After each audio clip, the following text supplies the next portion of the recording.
Hello, my name is Rick Houston, and welcome to the Scene Vault Podcast, your source for all things NASCAR history.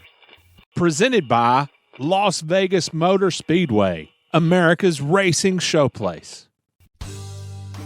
Had an opportunity when, and I wish I never had the opportunity when Jerry Nadeau got hurt. Yeah. I'd give anything to be sitting at home and him driving that car. I wanted to start 500 races, and why that was important to me, I don't know. It was just a milestone. You talk about taking that out. I can remember getting fired by James Finch. I flew to Phoenix with my helmet and my suit the next week, thinking they're not going to throw this green flag without me. The day NASCAR and all of us associated in any way with NASCAR forget its past, that's the day we don't have any future. So you talked about turning Childress down. And one, I don't know that you were angry necessarily, but I remember one time specifically we were at Dover, and there was a sign in the infield that read NASCAR garage this way, Busch Series garage that way. That sign was from the racetrack, Yeah. not from a fan. Yeah, that was a racetrack sign. NASCAR over here, Busch Series over here. And you and I mean, we used to give each other kind of a hard time. Well, why don't you go cover NASCAR? Well, why don't you go drive NASCAR? Why didn't you wind up driving NASCAR? Why didn't you wind up driving Cup? You know, I can look back at several of those opportunities like Mr. Childress offered me. I'm sure it would have probably been different had I taken that. I mean, and it was just the decisions that I made. You know, when you and you're only going to get so many of those opportunities. Yeah.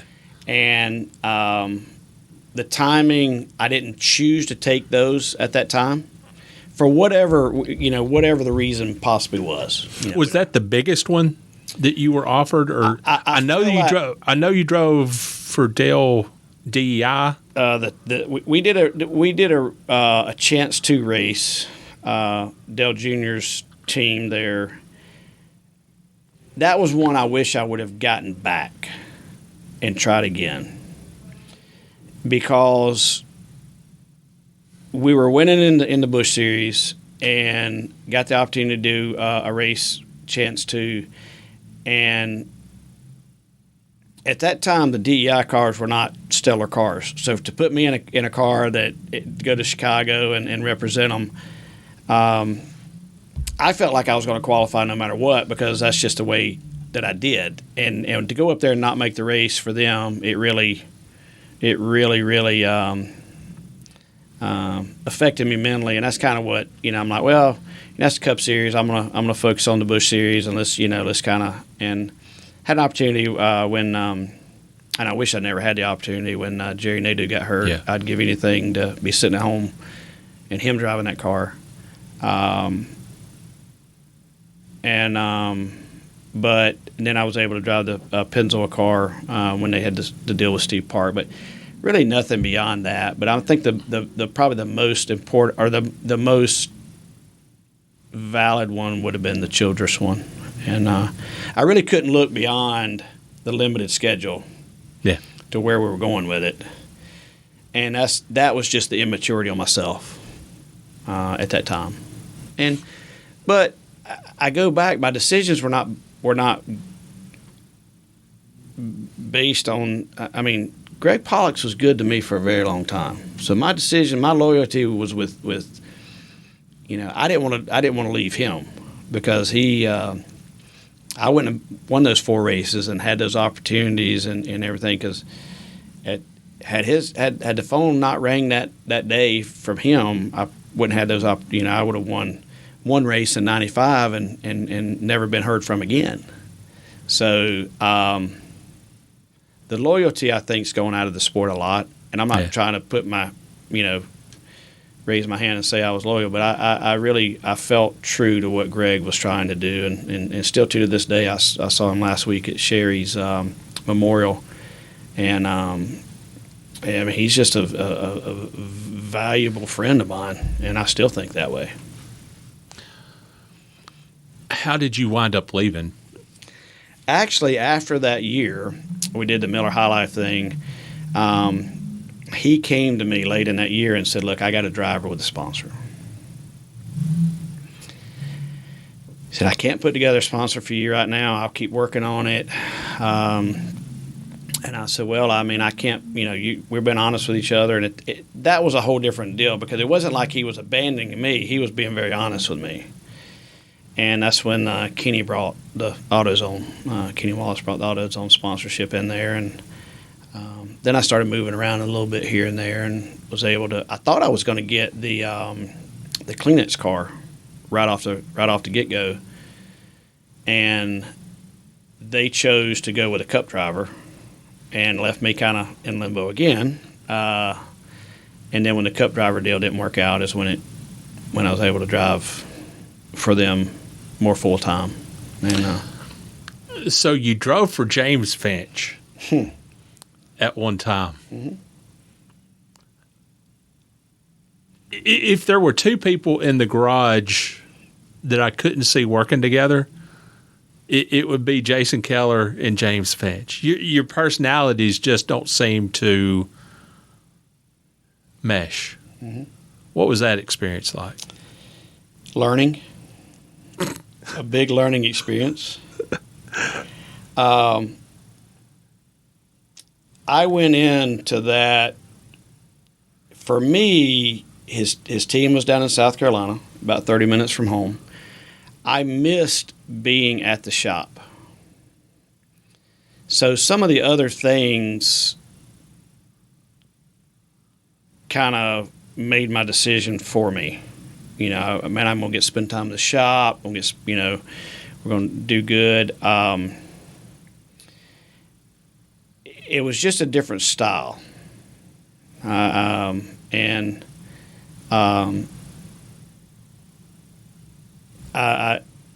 remember we actually went to Vegas, ran pretty good at Vegas. I think there was 15 or 16 Cup guys there, and we ran the top 10 there. So we were actually, probably doing as good as we needed to do, or we probably should have been doing early in the year. And I remember going to Nashville, and I mean, we were fast. We were fast. And at that time is when the bump springs and bump stops and all this kind of, claps and springs and all. And if you were not tied with a Cup car at that time, you were pretty much, behind. Yeah. That was the evolution that really separated the Cup guys from the Busch guys. I felt like, and we went to Nashville and were fast in practice, but we weren't fast enough. So we made a little change prior to the race, and I can remember going down in turn one, and I'm going, we've done it, we've messed up, because we thought we understood some things and we didn't understand them, and then. So after that race on Monday is when I went to the shop and got released after that. And that was tough. It was tough. I wanted to talk about it, and nobody wanted to talk about it. Yeah. And that's probably what was the biggest thing for me. At what point did you decide to walk away? I was going to walk away. We did that. I did some more races for the guys up in Nashville at that time, and ran the full season. I broke Tommy Houston's start record. I wanted to start 500 races, and why that was important to me, I don't know. It was just a milestone. Yeah. I just wanted 500. Well, and then Mark Smith. Late, I'm talking Christmas of 09. He said he wanted to go racing, wanted to run some, so we went in 2010. I really only did 2010 for two reasons. Mark Smith was a awesome guy, amazing guy. We didn't have any business starting the race team as late as we started it, but we did, and struggled a little bit. Went to Daytona, and by a draw of a qualifying pill, we didn't get to make Daytona because that's how the rules were at that time. And we were, he built fast super speedway motors. He built all fast everything, but we were, and that kind of set the tone. And we missed a couple of races there, but he stayed true. And through that year, I told him, I said, if we've got to do a starting park, get somebody else to do it. Yeah. I don't mind us having cars that are not to the level of the guys that are going to win the races, but I just can't start a race knowing that we don't have a couple of sets of tires in the pits. If we got whatever we got to do to manage it. And Mark was true to me then too. Yeah. A couple of races he said, look, I can't. The budget won't allow it. And that's what I value so much about mine and Mark's relationship, that he was such a straight-up guy. And we were able to finish the 2010 season off there. And I was just – at that time, about in 07, 08, when I get phone calls from owners and they're asking how much I can bring, what can I bring to them? And I'm like, well, I got to have X amount of dollars to race. I've got a family. Yeah. Well, we got this kid over here that's going to drive for nothing, and it's got X amount of dollars to buy tires. I'm like, so the sport kind of evolved away from guys like myself. When sponsors were showing up at 10 o'clock at night, bringing you a check. Yes. And now you've got. At that time I was young, but they had a lot younger kids that do anything, sell their soul just to drive a race car and do it for free. And I'm like, I've got a family. I've got to provide for them. And I said, if I can't do that on the racetrack, I've got to go home and do that. And that's kind of what the evolution was then, And they weren't worried about you wrecking their race cars. The owners weren't. They were worried about, how much, tire money can you bring. And if I don't have to pay him, 25-35% of the purse, then I've got more money to put back in. It just, the whole dynamics changed. Back when I was growing up or coming up through the sport, you had to go wreck somebody else's cars before you got into the next level of cars. Yeah. And then you do that a little bit and you get into the next level of cars.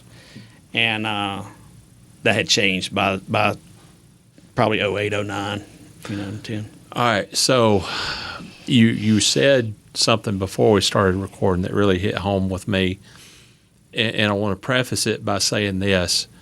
When I got out of the sport, when NASCAR cut me loose, you were the only person from that entire garage area that called to check on me. Really? About a month later, you called. I can tell you where I was in the house when you called. Really? And at that time, obviously, I was in a bad spot. Mm. Everything that I had known for, the last 10 years was gone. Mm. And you said something that really hit home with me. After you got out of the sport, you went through a time when you were kind of down and depressed. Not kinda. Okay. I was down. I was way down. What was that time like for you? You have to realize, I shouldn't say you, the people have to realize, when I came from a small town in South Carolina, still to this day, nobody knows me as Jason Keller. I am labeled as Jason Keller. Oh, he used to drive race cars. He used to, everything is associated with that. And when you take that out, I could remember, you talk about taking that out, I can remember getting fired by James Finch. I flew to Phoenix with my helmet and my suit the next week, thinking, they're not going to throw this green flag without me. They're what? As long as I'm there, they're not going to start this race without me. What? Me? There's no way. And they did. And they started the next one. They started several more. So to have that part of your life now removed, I remember having a really nice organized office. A little bit more organized than this, but not quite as cool as this. Rick. I'm not busting on you, but this got a lot of stories here. And I can remember just one day, just going, I got to put all this stuff up. Yeah. So I put it in containers and put it up in the attic. And my wife Deb, she never said anything. She kind of knew where I was going. I was trying to then work into the family business and working on that and trying to stay busy doing that. And several months later, she came to me and said, "Well, I've been really needing to put some things in the workout room. Can I get some of your suits out and frame them?" And she, we've been together over 30 years now, so she knew what was going on. And it was tough. It was tough because even after I did that, when I went to lunch, someone would ask me, "When are you going to race again? When are you going to drive again? Yeah. When are you going to, Yeah. And when are you going to get back at it? And I've been at it for 13 years now. I'm still asked that question. You going to drive again? Until Greenville Pickens closed down. When are you going to get your name on the wall? I mean, and I think about it, I've been going for 13 years, so that's a long time. You would think that people would forget that, but the NASCAR fans just don't forget that. So it was tough. It was real tough. Was there ever a point where you did consider just getting a late model and going and screwing around somewhere? I knew me, and I knew that the point of just messing around was not going to happen. And Deb, again, I'll give her credit. She said, "You do whatever you want to do, but think about this. If you go out there and win every race that you race at Greenville Pickens, everybody out there is going to say, well, he's a big driver. He's supposed to win. Yeah. And if you go out there and get beat, they're going to say, oh, he was never any good anyway. She's like, what are you gaining? Make sure you're racing if you're going to race for the right reasons. Yeah. And I think after I realized that, at the time, my son was talking about possibly going to Clemson a little bit later, and so we started going to Clemson ball games on Saturday, and the lake was pretty nice on Fridays and Saturdays. So you morph into what life hands you, and was able to do that, and I don't want to look back, but even to this day, I mean, I spoke to Junior last week at Sherry's Memorial, and I was talking about how him carrying the flag at Bristol a few weeks ago, and I was laughing about it, and I said, I was so proud of you, kind of my era, he's a little younger than me, but kind of my era, and you're leading the race, and I thought, I'm sitting on the couch, and I'm going, man, I can do that, and I said, Junior, you made me feel good, because then I got on YouTube and I replayed the video when I kicked your butt at Bristol. So it made me feel good. Yeah.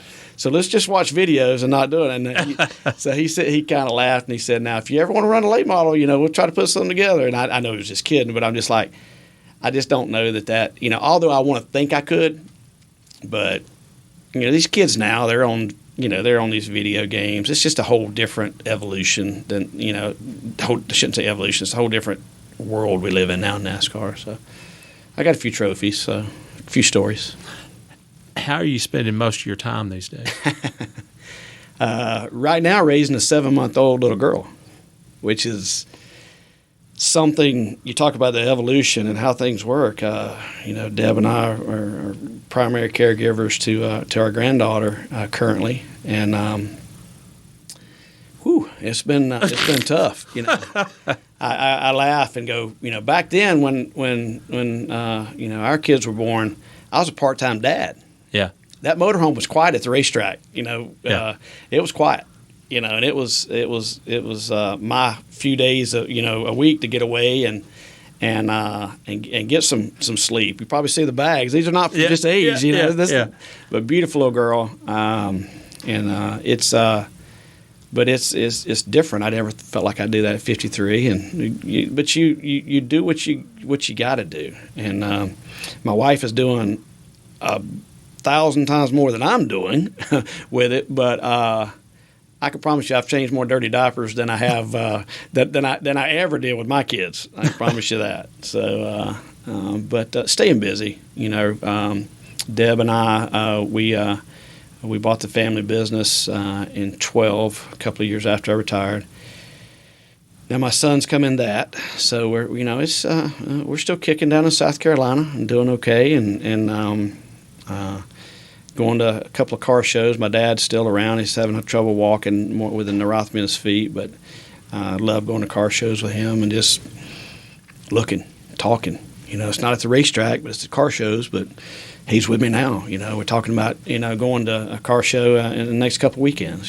So something to look forward to, and just it's been a whirlwind over the last 6 months, but we're making the best of it. All right. Anything else you'd like to add? No, that's about it. I mean, this is. I really hope that this era doesn't get lost. Yeah. I'm trying, man. You're doing. I'm trying my hardest. You're doing your part. You're doing your part. And I look at these, the uniforms and all, and these are the kind. I see the Buick on Bobby Hill. I mean, those are the kind of things that drew me that I can remember when I came. I can remember getting a Goodyear headache patch on my first suit and thinking it was the coolest thing in the world.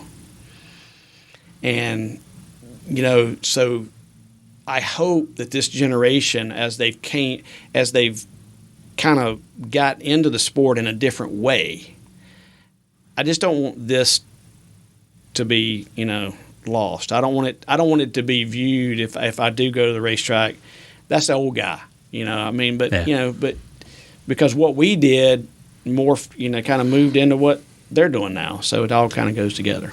But I really don't know what I call myself, and I'll ask you this: if you were me and you were asked the question, what did you race? The first thing I say, well, I was a Busch Grand National driver. Nobody knows that. I still refer to it as the Busch Series. And the way that I look at it is this. I refer to it as the years that they actually sponsored the division. So, But now I was a nationwide driver as well. Yeah. And it was a great sponsor. But if I say I was a Grand National driver. Yeah. Well, that used to be Cup. That used to be Cup. And it was a whole different evolution. So I'm. To make it simple, I would just say I used to race in what used to be the Xfinity Series. And that's where we end up going with it. And that's what I say now. Yeah. I mean, people ask me, well, what did you cover? Yeah. I covered what's now the Xfinity Series, although typically I'll still say, I covered the Busch Series. Yeah. Because I have never covered an Xfinity race. Right. And I've never raced in one. Yeah. So, it's just semantics. And I'm getting into the things but for me, you talk about that, the identity. Now in the Busch Series, I raced in the Busch Series, but I raced with 10 to 20 Cup drivers a week. Yeah. Now, if you're an Xfinity racer, you might race against one or two a handful of times a year. You don't go to Charlotte and race a hooligan race, as I did one time, and finish third to Dale Earnhardt and Kenny Schrader. No, I finished fourth. Dale Earnhardt, Kenny Schrader, and Kenny Irwin, and I finished fourth. Yeah. That is a premier race of all premier races, anywhere you go. Yeah. So, for me to go, I want to say, well, I was an Xfinity driver, but I really wasn't an Xfinity driver.